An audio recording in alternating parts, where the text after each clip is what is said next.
काफी पुरानी बात है। एक राजा के राज में रोज एक सैनिक की हत्या हो रही थी।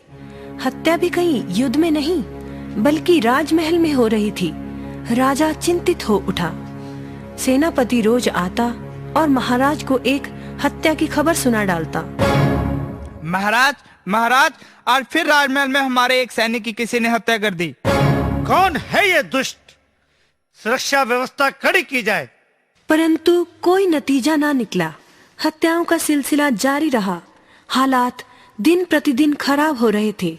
सैनिक राजमहल में पहरा देने से इनकार करने लगे। सेना में विद्रोह होने का खतरा पैदा हो गया। राजा का इकलौता पुत्र राजकुमार प्रियवर्धन शिक्षा पूरी कर महल में पहुंचा।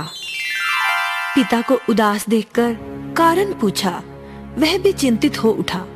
उसने हत्याओं का पूरा विवरण इकट्ठा किया। उसे जानकर आश्चर्य हुआ कि हत्या सिर्फ उसी सैनिक की होती थी जो अकेला पहरा दे रहा होता था। इसका मतलब साफ था कि जो कोई भी हत्यारा था वो इकट्ठे सैनिकों का सामना करना नहीं चाहता था।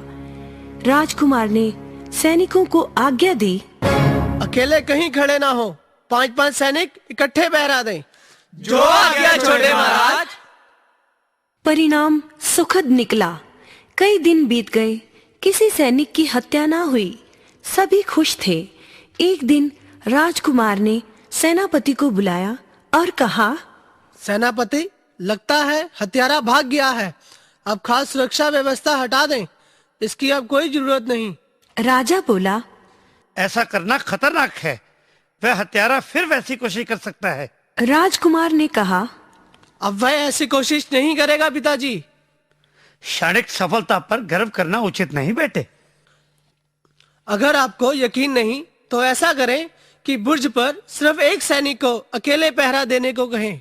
राजकुमार की आज्ञानुसार व्यवस्था कर दी गई। सेनापति सुरक्षा व्यवस्था खुद देखने गए। पिछले बुर्ज पर वहां अकेला खड़ा सैनिक पहरा दे रहा था। सेनापति बोले, क्यों सैनिक, घबराहट तो नहीं हो रही? जी नहीं सेनापति जी। शाबाश। जैसे ही सेनापति पीछे मुड़ा, अचानक उसने सैनिक का मुंह दबोच लिया और उसके पेट पर भरपूर वार कर दिया। परंतु ये क्या, सेनापति के हाथ से तलवार छूट गई।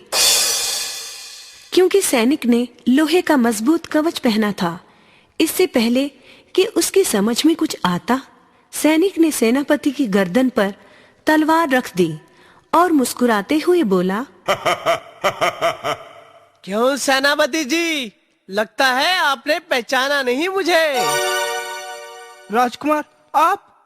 सेनापति का चेहरा पीला पड़ गया। मुझे पहले से ही शक था कि हो ना हो आप ही आस्तीन के सांप हैं। मुझे माफ कर दें कुंवर जी। सेनापति को गिरफ्तार कर कारागार में डाल दिया जाए। देखा बच्चों, किसी पर भी सोचे समझे बिना विश्वास नहीं करना चाहिए।